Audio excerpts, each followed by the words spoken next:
last week we honored the life and times of a well-known, very well-respected senator, Senator John McCain. John McCain from He Arizona. passed away. Right, he passed away from complications associated with brain cancer last week. Right, an icon, Yes. I think, is the word that people were using. I remember several years ago when Ted Kennedy passed. He was described the Lion of the Senate, and accolades poured in. John McCain, of course. He would be the maverick of the Senate. Of the Senate, right. And it's odd that he would be considered a maverick only because he cooperated. Yes. So that he had a mind of his own because he cooperated with both Republicans and Democrats with whom he sometimes disagreed. Yeah.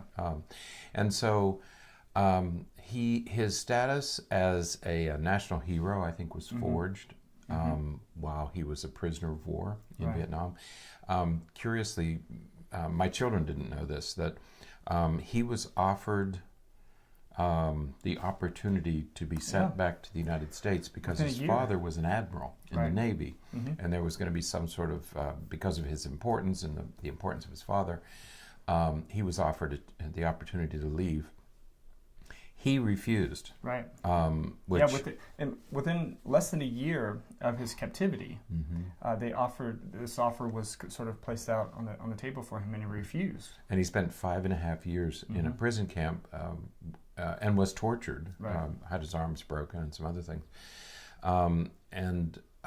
So that began this this life of character, and that's what the woman who wrote this article, a psychologist wrote this article, talks about his character development. Yeah, it's the article is entitled 5 Lessons from the Life of Senator John McCain, and it is, we wrote about it a little bit in this past week's newspaper column in the Ledger that we write each week, and just the idea of post-traumatic resilience. His ability, his wonderful ability, impressive ability to have gone through and endured what he did for those 5.5 years, and to come back and be able to smile and be able to,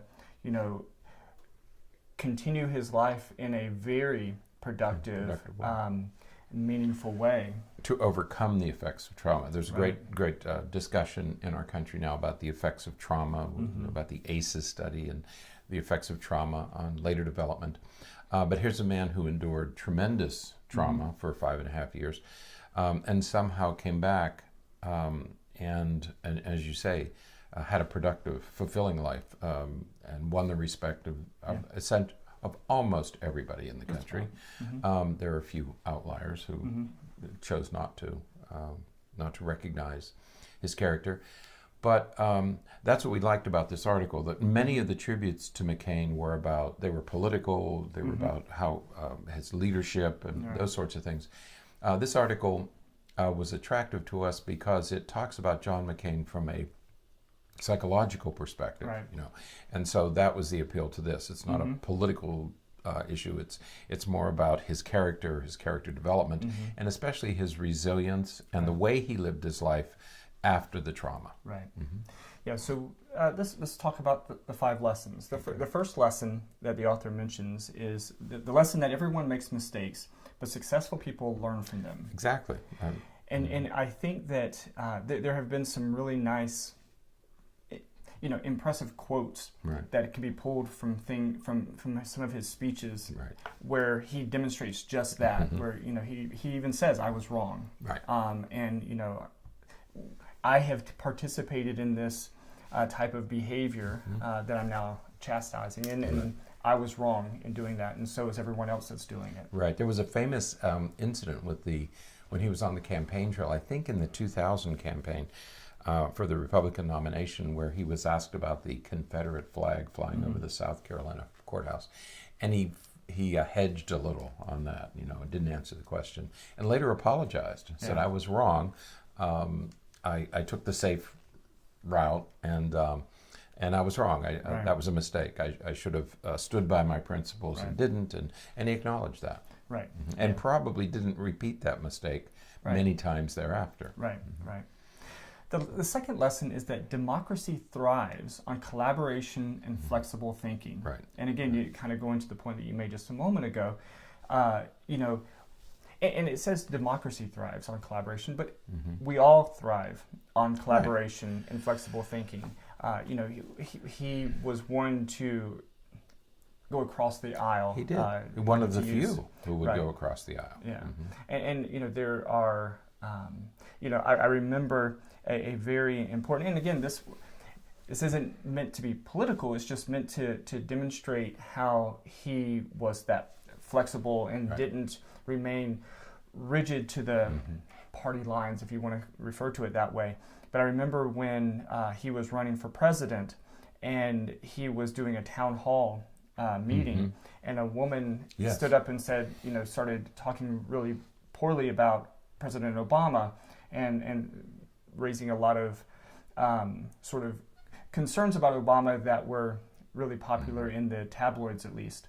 And Senator McCain said, you know, no, you know, Barack Obama is a wonderful man. He's a good family man. He's a nice man. I just don't agree with some of his policies, but he's a good man. And yeah, she was accusing him of being a Muslim and an Arab, and you know all these things that were in the press at the time. And McCain said, no, he's a full-fledged American and belongs here. And he stood up for his not enemy, opponent. Right. He was his opponent at the time, and he defended his opponent in public. Right. Well, and not that being a Muslim means that you can't be American, but the idea was that he was, you know, from another country, and that he was, you know. It was when his birth certificate was a controversy at the time. Yeah, it was interesting. But again, he stood up and he said, you know, no, he's a good man. We just don't agree on policy, because he made it about the policy, not about, you know, not about the person. Right. The third lesson is believing in youth can change the world. Yeah. And go ahead. No. Again, one of the things that is, you know, we say some of these things, but we don't always live by these things. You know, who was it? Whitney Houston back in the 80s, I think, sang the song, you know, "The Children are Our Future." Right. And Senator McCain and many others, they sort of live by that idea, by that principle that we have to think about what we're doing to kids and the next generation of individuals, because they are the ones who are going to set the next series of policies. And we sometimes are impatient with youth. Right. By youth, I mean older teenagers, young adults. Our children are at that age in their lives where they're beginning to express political judgments, political opinions. And frequently we don't agree with them, and we're sitting there thinking, yes, I remember when I was 24, 22, and I had the same ideas, but they change over time. But McCain said, don't lecture your kids. They have to have the opportunity to work through their thinking on these important issues, especially their political philosophy and political beliefs. And we have to allow them that opportunity. Also, it's in keeping with the notion that you listen to other people, and you don't stop listening because they're a certain age. They are bringing new ideas and fresh ideas. You might not agree with them, but you need to hear them. And I think it's consistent with his philosophy throughout his life. Right. And one of the quotes here in the article is that it said that he believed that we should allow youth to. He believed in people's ability to do the right thing. Eventually, whatever they believe the right thing is for them. And it may not be the right thing for you. But again, it may be the right thing for them. But he put it back on them. He had a group of interns, and they were some of his interns were making tributes as well, and that was one of the recurring themes, is that he allowed us to work through our problems and for us to make the decision. He didn't tell us what to decide. He allowed us to make the decision, and we knew that we had his confidence that we would make the right decision eventually. So it's a good lesson. The fourth thing, lesson 4, is academic achievement does not equal life success. And now it's sort of from this one that another podcast we're going to do this week. More on this later. We're going to talk about it. Right. Academic achievement does not equal life success. There is much more to life than how you perform in school. Or how you did on a test. Or how, right. You know, there's so much more that we need to learn and that we have to understand and be able to think about and consider. You know, critical thinking skills, for example, is a really important cognitive task to be able to undergo, but we don't teach that. Right. You know, that's not in any lessons. One of the things I love about John McCain is his ability to be self-deprecating. Mm-hmm. He said, I was fifth from the bottom of my class at the Naval Academy. Not something most people would broadcast for the nation. But he said, I was not that good a student. Right. But then, he's an example of somebody who maybe he wasn't that good at test taking or performing on exams. But he had all of these other qualities. Right. Later on in the week, as you say, we're going to be talking about this issue later.